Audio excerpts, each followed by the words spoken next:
Welcome to Wichita Liberty TV with Bob Weeks. Hello, I'm Bob Weeks for Wichita Liberty TV, your weekly source for news, analysis, and commentary about Wichita and Kansas government and public policy. We're broadcast on KGPT Channel 26.1, also its companion website, kgpt26.com.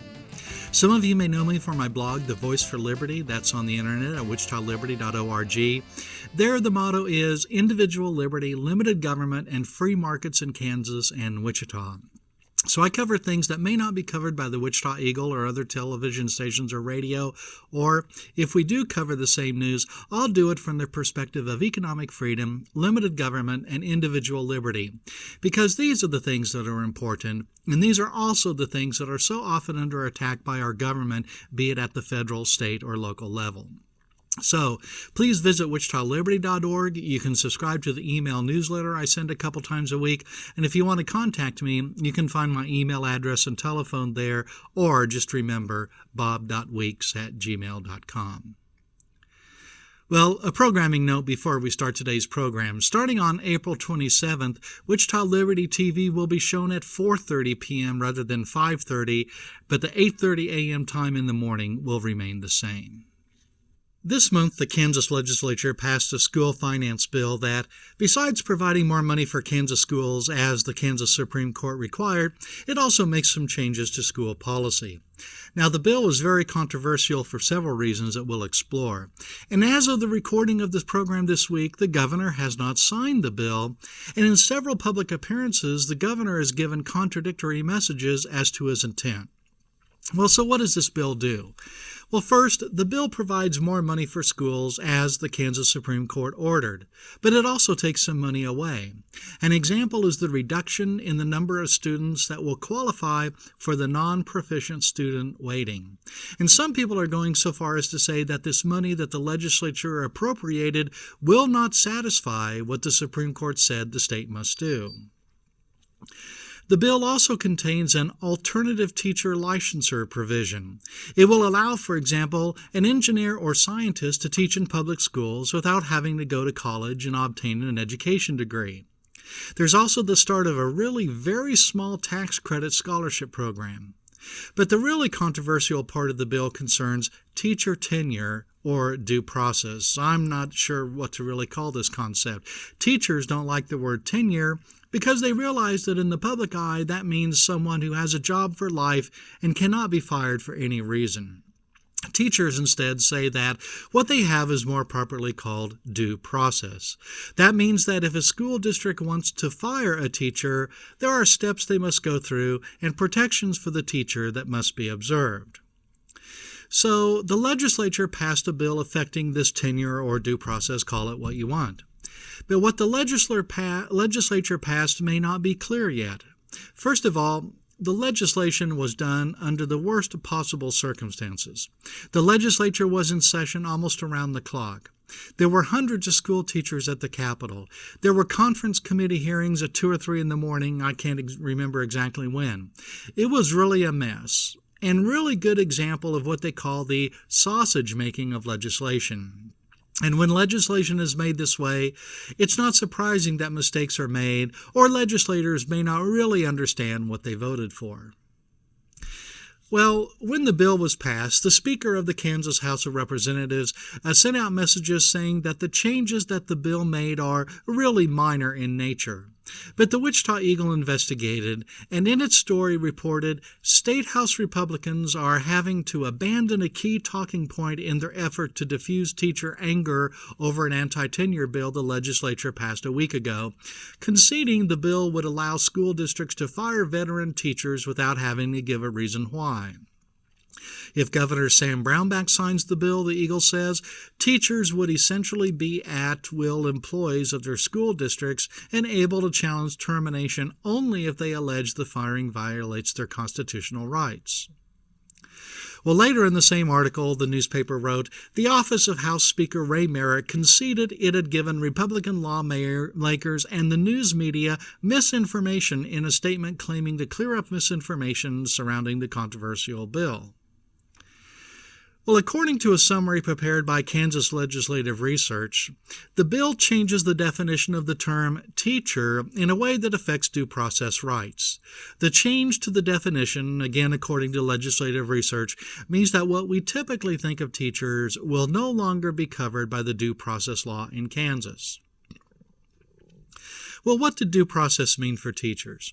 Well, usually teachers are hired by districts under contracts that cover the school year. And if a school district no longer wants to employ a teacher, districts usually implement that decision by not issuing a new contract. Under the present system, the district then would have to issue a statement telling why the contract was not renewed, and the teacher could then challenge the district's decision and have the matter heard before an arbiter. Well, the bill passed this month by the legislature essentially removes the requirement of giving a teacher the reason why the contract was not renewed and also the right to a hearing. It's probably possible that teachers could still have a hearing if the decision was based on constitutional protections like race, sex, or age discrimination. Okay, why is due process or tenure controversial? Well, teacher representatives say that without tenure or due process, teachers would be pressured in all sorts of ways that are not good for students.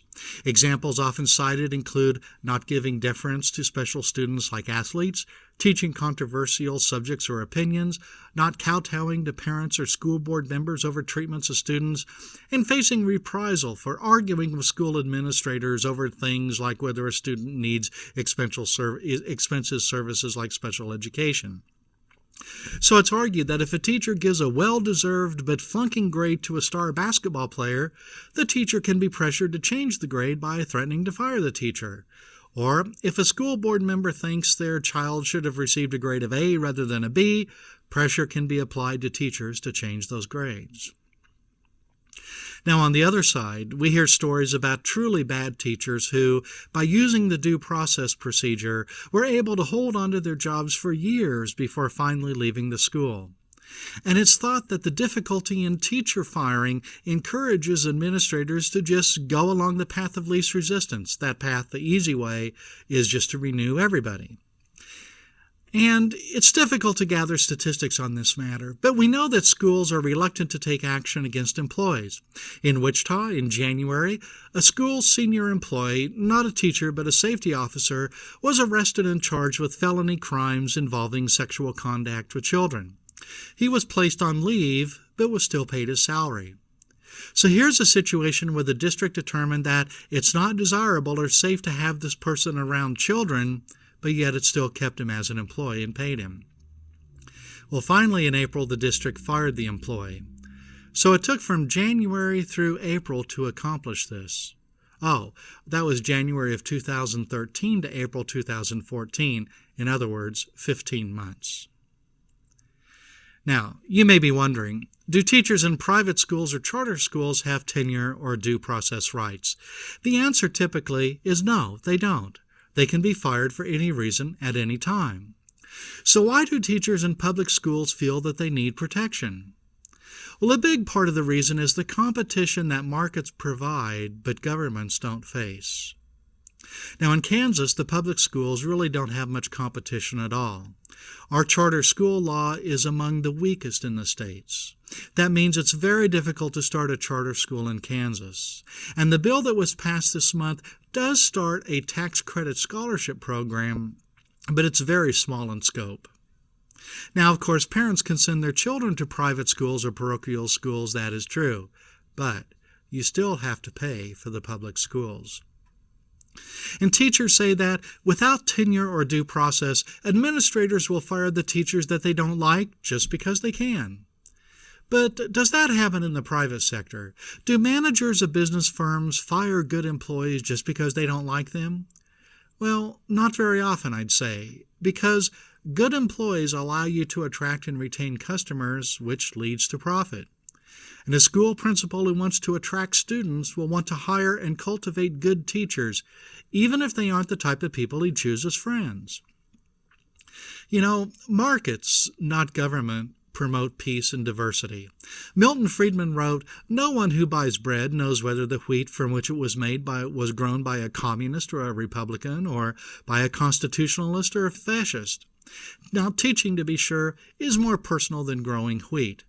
But markets guide us in the direction of cooperation in order to achieve our goals, which for a private school would be to earn a profit or at least break even if it's a nonprofit school. That means retaining good teachers, even if the principal doesn't like them. It also means firing bad teachers, even if the principal does like them. In this way, the school becomes better. But government schools don't benefit from this competition. For public schools, it doesn't really matter how good or bad the teachers are. Children who live in the school's catchment area, they have to go to that school, and we all have to pay the taxes to support it. Now, the public school establishment, the blob as John Stossel calls it, will say that schools must be isolated from competitive markets. They must be free to run themselves without regard to worrying about profits and things like that. But it is markets and competition that provide accountability and inspire the drive to improve things. You don't hear much about this when examining the news coverage over schools.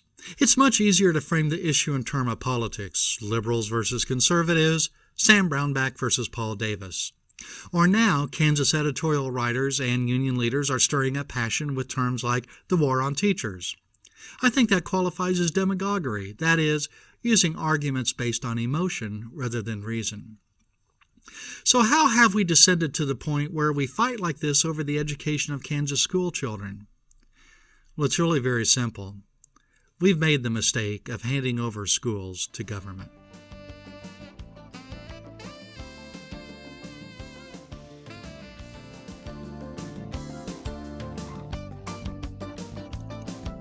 Welcome back to Wichita Liberty TV. I'm Bob Weeks. Well, reaction to the school finance bill by our state's newspaper editorial writers has been a real disservice to Kansans.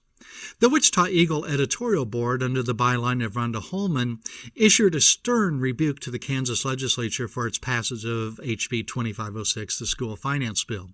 Here are a few notes based on the points Rhonda Holman made. Now, she wrote that the legislature should not undermine teachers' rights and meddle in education policymaking.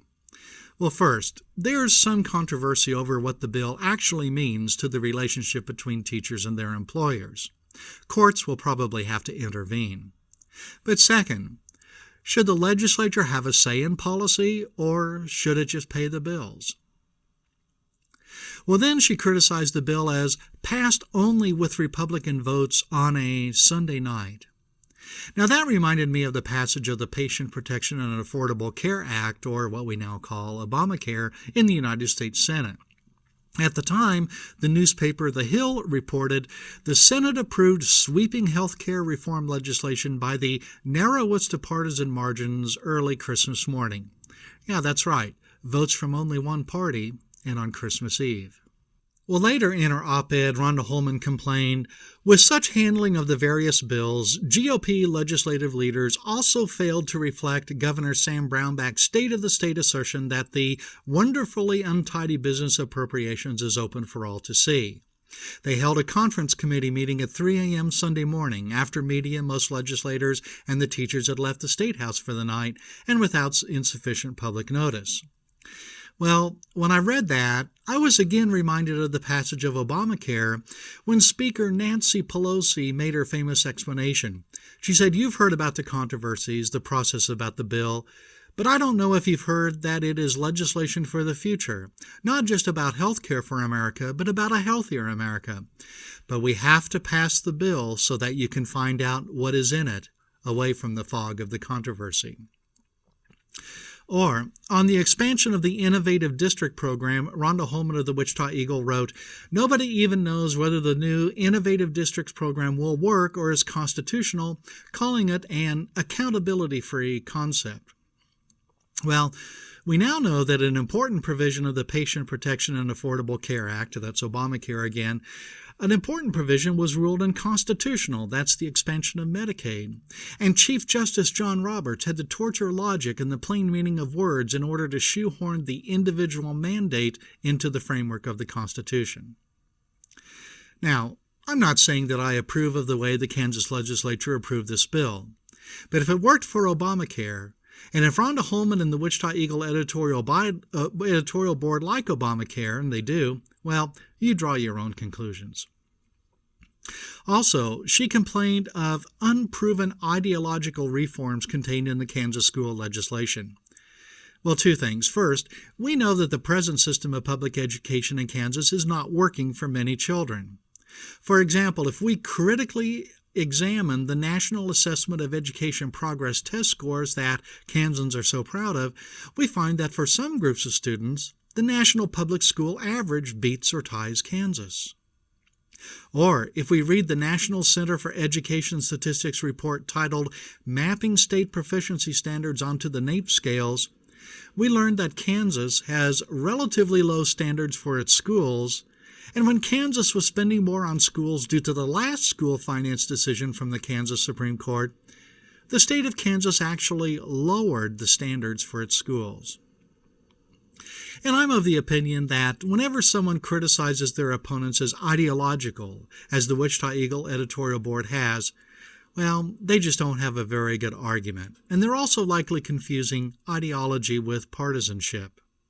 The Wikipedia entry for ideology says an ideology is a set of conscious and unconscious ideas that constitutes one's goals, expectations, and actions. It's a comprehensive vision, a way of looking at things. Ideologies are systems of abstract thought applied to public matters and thus make the concept central to politics. Implicitly, every political or economic tendency entails an ideology, whether or not it is propounded as an explicit system of thought. So, I wish the Eagle editorial board was more ideological. If it firmly believed in economic freedom, free markets, limited government, and individual liberty, well, that's an ideology we could live with, and Kansas school children could thrive under. Instead, we're left with the Wichita Eagle editorial board's ideology of less educational freedom and less accountability to those who pay the students and those who paid the bills. Now, in his coverage of the bill, Dave Trobert of Kansas Policy Institute wrote, "Media reaction to the school finance legislation has been pretty predictable.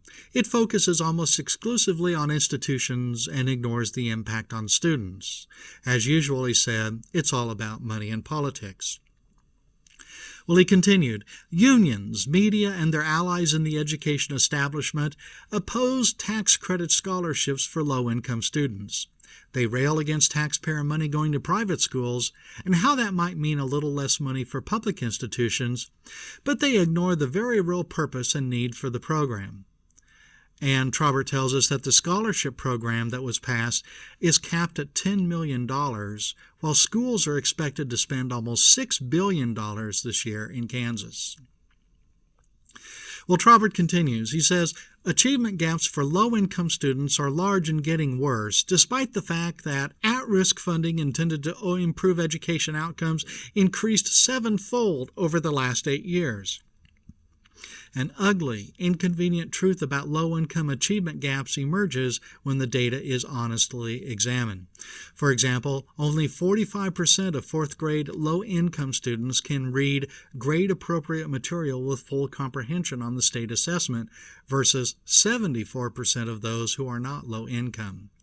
And state assessment data also shows that 57% of low-income students in private accredited schools in Kansas can read grade-appropriate material with full comprehension. Tax credit scholarships offer a lifeline to low-income students who want to try something else. The tax credit scholarship program will allow up to $10 million to be spent sending children to private schools in Kansas. And as Trobert mentioned, that's a drop in the bucket when compared to total school spending in Kansas. It's less than 0.2%. But this was described by the Hutchinson News on its editorial page as a mechanism to damage the finance structure for public schools. An opinion in the Lawrence Journal-World said, "Both of these provisions are radical departures from current law and, in my opinion, are a bold attempt to weaken a K-12 public education." And describing the Kansas legislature and the voters who support it, Wichita Eagle cartoonist Roger Croson wrote, "And the guy who was smiling and joking with me in the checkout line at the grocery last Saturday, he lit a firebomb, taped a tax credit for private school supporters on it, and flung it through the window of a first-grade classroom in the wee hours of Sunday morning." Now imagine that. School choice, which some people describe as the civil rights issue of our day, is described as a bomb instead for public schools. Now we have a decision to make. Which do we value more, Kansas school children or the institution of government schools and teachers' unions? Well, we know where our state's newspapers stand, and it's not with the children.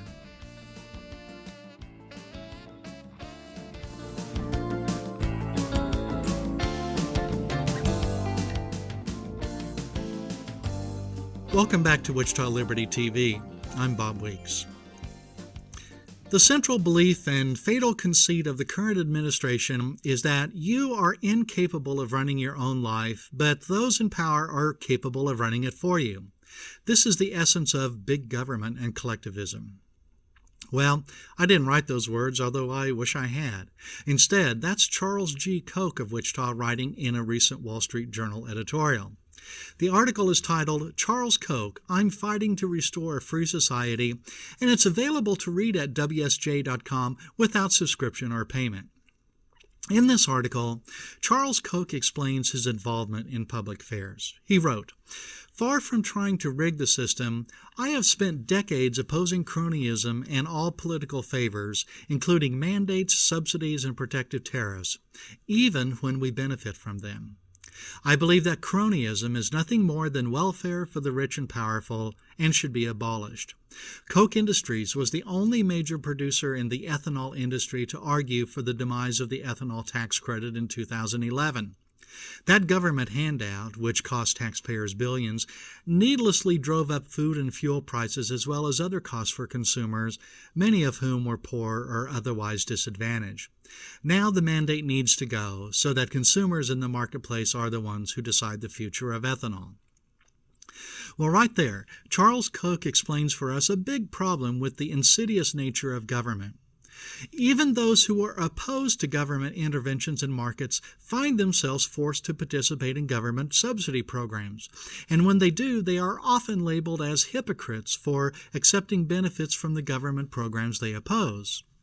Koch Industries, as a manufacturer of gasoline, it had to blend ethanol with the gasoline it produces because federal law requires that. So even though Koch Industries opposed subsidies for ethanol, the company accepted the subsidy payments. A company newsletter at the time explained, "Once a law is enacted, we are not going to place our company and our employees at a competitive disadvantage by not participating in programs that are available to our competitors." Well, as Charles Koch explained in the current article, the subsidy for program for ethanol has ended, but there is still the mandate requiring its use in gasoline. Well, the economist Walter Williams, as he often does, explains the core of the problem using his characteristically blunt imagery. He says, once legalized theft begins, it pays for everybody to participate. Williams says not only does it pay to participate, the reality is that it is often necessary to participate in order to stay in business. This is part of the treacherous nature of government interventionism.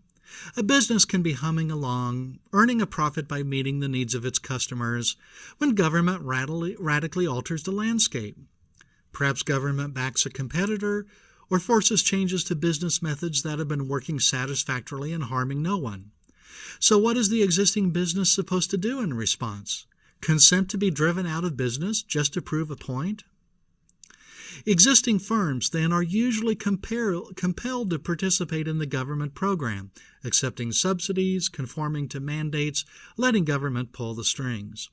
This creates an environment where government intervention spirals, growing on by feeding on itself, and it's what we have today. It happens not only at the federal level, but at the state and local levels too. Referring to a City of Wichita initiative program for commercial real estate, Wichita developer Steve Clark said, Once you condition the market to accept these incentives, there's nothing someone else can do to remain competitive except accept them yourselves. Like the things we're working on with the city, now we have to accept incentives or we're out of business. And in Kansas, at the state level, there are income tax credit programs that award credits, economically equivalent to cash payments they are, awards credits to companies that meet certain establishments that were established by the legislature and are administered by bureaucrats. These corporate welfare programs, which are cronyism, are more valuable than lower tax rates, at least to influential Kansas businesses. All this leads to a country whose government stifles the potential of its people, or even worse, as Charles Koch has explained, causes actual and severe harm. He concluded his Wall Street Journal piece this way. He wrote, "Instead of fostering a system that enables people to help themselves, America is now saddled with a system that destroys value, raises costs, hinders innovation, and relegates millions of citizens to a life of poverty, dependency, and hopelessness. This is what happens when elected officials believe that people's lives are better run by politicians and regulators than by the people themselves. Those in power fail to see that more government means less liberty, and liberty is the essence of what it means to be American. Love of liberty is the American ideal." And he continued on, "If more businesses and elected officials were to embrace a vision of creating real value for people in a principled way, our nation would be far better off, not just today, but for generations to come. I'm dedicated fighting for that vision. I'm convinced that most Americans believe it's worth fighting for, too." Well, thank you, Charles Koch, for those words and for your longtime support of liberty in America. And thank you for watching this episode of Wichita Liberty TV. I'm Bob Weeks.